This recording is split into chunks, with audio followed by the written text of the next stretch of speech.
Coach, just coming off the first duel of the season at NC State and now hosts another top 20 opponent in West Virginia this Friday. I guess first off, if you want to look back on last Friday and how things played out for your team in Raleigh with a top 6, top 5 opponent nationally. Yeah, I think it was a great contest for our team to just see where we were at this early in the season. And I was really proud of the way our guys stepped up. I mean, we started the dual meet strong. Chad Bellis goes out and gets a hard-fought victory to kind of get the ball rolling. And I felt like we had a lot of momentum on our side those first several matches. Obviously, Sean wrestled really well up into the injury, followed up by a really hard-fought match at 149, and then Will Miller getting a win at 65. So there was just a lot of positives. I was really proud of the way our guys battled against a team of that quality. And, that's the one thing about wrestling, top 5 teams to start the dual meet season is you find out really fast where your team's at and kind of what the potential of it is. And I was just proud of our guys. I think they competed well and represented our university in a positive manner and didn't really back down. I think our guys fought hard, and that's what we expect out of our program.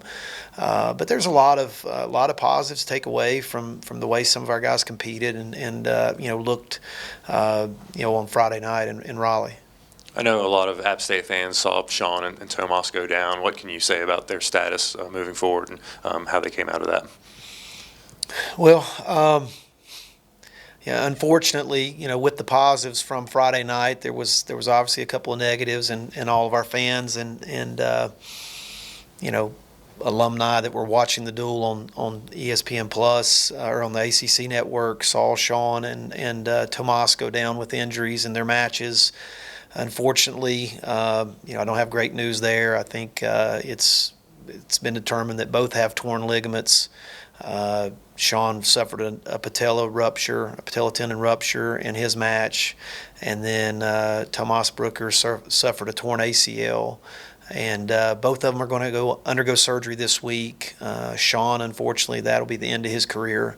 He was in year 6. He just recovered from the same injury 2 years ago, so my heart goes out to him. I mean, it's just been, such a long journey, and he was wrestling phenomenal on Friday night. He was, had the match, pretty much in hand with, I think there was maybe 50 seconds left in the third period, but it was late in the match, and he had a sizable lead, and then to suffer that injury and have to injury default, obviously very disappointing for him, and just my heart goes out to him because he doesn't have, I don't think he's got another year left. I think that'll be it for him. That'll probably be the end of his career. And he had a great career here at App State and did a lot of great things for us. So my heart goes out to Sean. And then obviously, another big blow losing Tomas Brooker at 184 for the season, with the torn ACL. Fortunately for him, he'll meet the qualifications for a medical hardship for this year. And, we'll have 3 seasons of competition left after he recovers from this. And he's going to have a bright future ahead of him. So, we're, obviously disappointed in the injury for Tomas, but there's, I guess the silver lining is he's got 3 more years to come back and to improve and to get a chance to compete again. But, obviously very disappointed losing 2 of our best wrestlers, first dual meet of the season. Wish them well on a speedy recovery, and they'll definitely be missed. What are some of the things that Tomas did? He was a captain before that match, and just the leadership and the things he's shown even as an underclassman to impress you, to kind of give him that kind of leadership role? Well, those who know Tomas, he doesn't say a lot. He's a man of very few words, but he leads by example. I would venture to say that he's as hard of a working young man and as a student athlete as anyone I've ever coached.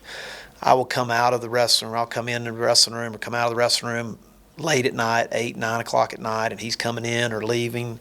He's always working out extra, and he's just really, he's special. And I think that's probably why we made him a captain. It's just because he does all the right things. He works really hard. And I know it's going to be really hard on him, watching the rest of this season as he recovers from his injury. But no doubt about it, he's a positive energy and a positive leader within our team, even though he's just a sophomore. What are some other things that impressed you about the effort and competitiveness, maybe in matches you won or maybe that were some close calls in Raleigh on Friday? Well, I think our guys just didn't back down. I mean, ultimately, I think that was the key to us wrestling well is we didn't back down. We wrestled well, and our guys competed hard and, put themselves in positions to win matches or be competitive in matches. And that's what you want. Obviously you want to come away with the win, but if you don't, come away with the win, you still have to evaluate your performance. And I thought our guys battled hard. They put themselves in position to win matches, and that's all you can ask for. And that's what I tell our guys every time before they go out. As long as they battle hard for 3 periods and give their effort, then we'll be happy and can go back and learn a lot and correct a lot from those matches. Yes, wrestling's not a forgiving sport as you move forward with a different look lineup. You've got a top 20 team coming to Boone that has a lot of NCAA guys, and just how you're approaching moving forward from NC State and going into West Virginia.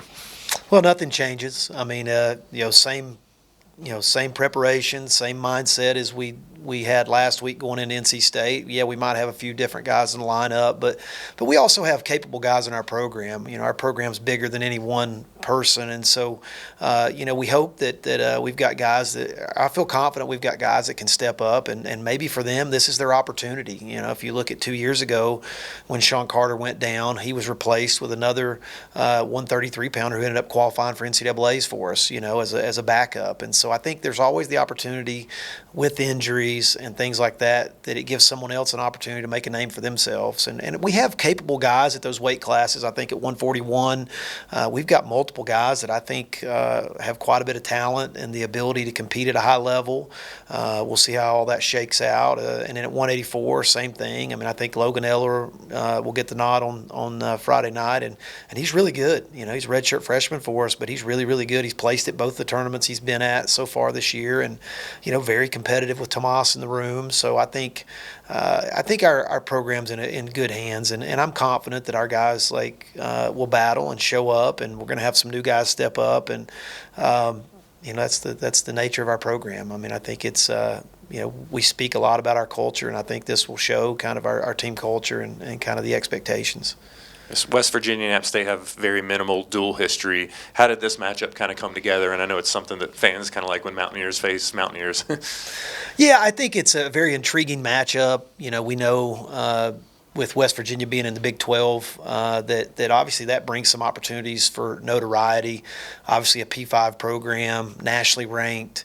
I was looking for a matchup to have for our first home opener that was going to catch attention and draw fans in and make them want to come to varsity and see all of our new amenities. And we got all kinds of new amenities that are going to be showcased on Friday night, and I'm excited for that. And you want to bring in a top-tier opponent to even get a little bit more buzz and excitement around the matchup, and that's kind of how it all played out. I was looking for, a P5 team that there, might be some regional implications as far as crossover with recruiting and stuff like that, but tried to strategically put it on a home football weekend, a Friday night. And I think with West Virginia, I think it's going to provide us a great opportunity. Mountaineers versus Mountaineers, and really, really excited for unveiling all the new amenities we're going to have in Varsity Gym on Friday night. I guess having seen it set up with an empty gym, to picture what that'll look like with a lot of fans, and then the video boards made a lot of progress since we talked last. Can you kind of picture what that all looked like, all coming together at once? Yeah, it's going to be unbelievable. I walked through the gym yesterday, and the video board was up and running, and it was playing some random video, but the picture and how big it is and how clear it is, it's just going to add another element to the atmosphere of competition in Varsity Gym that's really something we've never experienced before. Having that element, it's going to provide opportunities for new highlights and marketing, and it's just going to add to the dual meet atmosphere.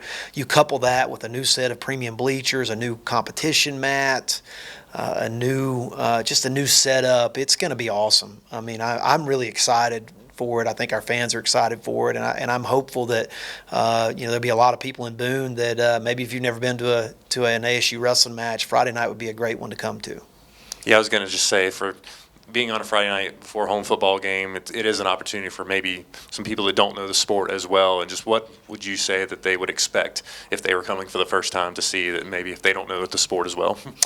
Well, I think that a lot of our fans that are football fans here, we have a great game day atmosphere for football. That's been the case for years, and I think that a lot of people in the high country enjoy that buzz and that excitement around the football atmosphere. I would say that it's just like that in a more condensed scale. I think that when you come into Varsity Gym, there's going to be a buzz about it on Friday night, and it will be exciting. And everyone that comes for the first time, they always want to buy season tickets to come back. So I would encourage them, if they like excitement and intensity in a competitive atmosphere, Varsity Gym's a place you want to be on Friday night.